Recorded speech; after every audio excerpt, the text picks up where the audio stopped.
Disclaimer. This section of the story has a lot of sexual content. I will skip over these scenes and only address any useful information. Viewer discretion is advised.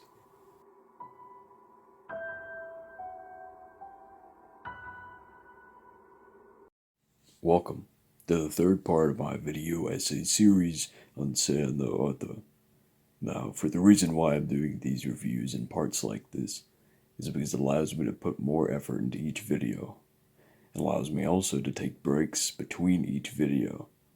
When I have a complete series, I will make one huge video with all the intros and outros taken out. Now with that out of the way, let's dive into the Song of Saya. From where we last left off, inside of Fiormi's house, Fiormi hears the pattering of feet, which he describes as music to his ears, and says, "Nowhere else in the city can I hear such footsteps. Only in this house with Saya I am so privileged." We're getting kind of odd here, but we'll continue. Then we are given a clear view of Saya. She's human, normal, untouched by Fiormi's disorder. "You're late. I was a little worried," she says, without missing a beat. Fiormi replies with, "Sorry, I had to go by the hospital today. This is a strange sight. No loud, scary monsters made of raw flesh. Saya is seemingly the only person who does not trigger Fiormi's cognitive disorder. As Fiormi describes, her form is undeniably human." They embrace. Now, before I go on any further, let's address this. Yes, it's a lolly. Of course, in-game, this might be explained as her form being slightly altered by Fiormi's disorder, making her appear as a young girl. Although that's most likely not the explanation, it might be. Who knows? We'll get to it later. Back to the scene. Fiormi continues to describe her in a borderline creepy manner. He goes on to say, "She knows that she is my salvation, and for some reason is happy that I need her. If I had not met Saya, if I had been all alone in this twisted, filth-ridden world, I would no doubt have succumbed to the madness. It is no exaggeration to say that Saya alone is keeping me alive. It would seem she is the only light in this dark, hellish world." With a mystical song playing, adding to the ambience, the scenes feel so calm, yet strange. I will speak more of the novel's music in a later part. Until then, let's go on. Two of them continue on with small talk, mentioning the living room being half painted. While Fiormi waits for dinner in the living room, we see that it is painted a mix of different shades of green. Not just the walls, the windows, the chairs, everything. And what's more, the furniture is normal. Fiormi then tells us, "I realized one day that if all the natural colors of the world were sickening, all I had to do was paint over them with different colors that seemed pleasant. I went to the hardware store and bought every color of paint I could find. Then Saya and I tried different combinations until we found one that worked.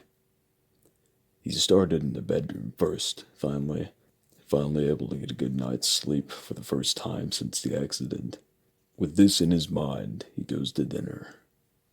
However, even the food is affected by his cognitive disorder.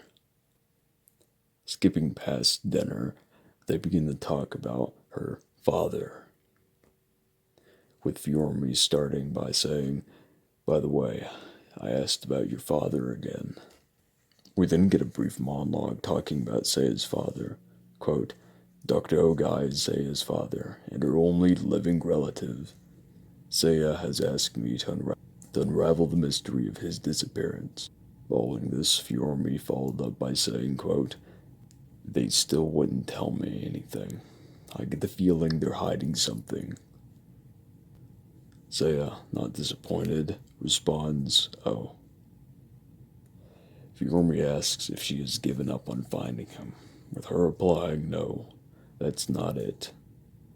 and going on to say thanks for all what you're doing for me, with Yormi returning her thanks to her. Now, after this part is the not so family friendly stuff that I will skip over. I will extract a few key details out of the beginning of it and the brief monologue beforehand. Now let's look at the bedroom. The room is completely green, no gore in sight. The screen fades as Fiormi asks Saya, "Why are you so good to me?" And we're given a really good look into Fiormi's mind through his monologuing. And it's, well, creepy. He goes even further, in his mind asking Saya why she loves him, then describing in much vivid detail the scene. We are soon shifted to the perspective of Yo, back in the normal world, in a biology class. It would seem this scene takes place the next day. Yo begins to worry about their relationship. Does Fiormi reciprocate those feelings? She does not know.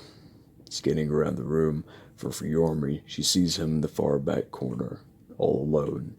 She feels miserable as Fiormi has begun to ignore her. After class, she sees Fiormi leaving as soon as class ends. She barely manages to catch up to him before he vanishes. She calls out to him.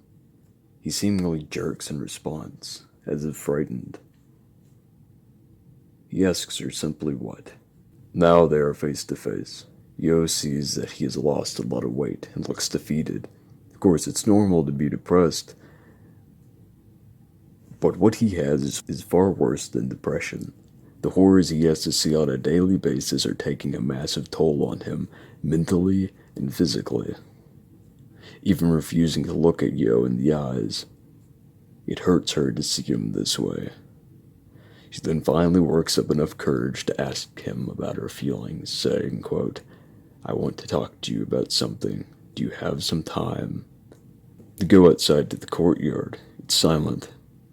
No one's around. We can even hear the wind blowing, cutting through the Fiormi. What? Cutting through the silence, Fiormi asks, "So what is it?" She is shocked that he doesn't remember. She quickly tells him, quote, "You've been acting strange lately. I'm worried." He shrugs it off, saying a lot has happened. She continues pushing, trying to understand what's wrong with him. He keeps avoiding talking about it, twitching about, seemingly getting upset.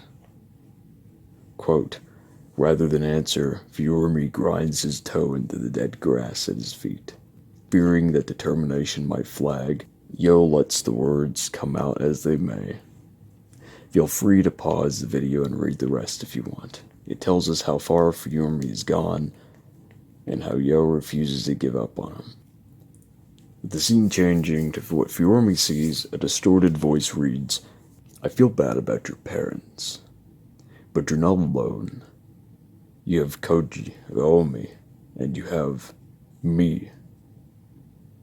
This is what we can presume to be Yo from his perspective. Yo, no longer able to hold back her words, they start flooding out. "I want to help you. We all do, so please." But before she can finish, Fiormi shouts, "Stop it."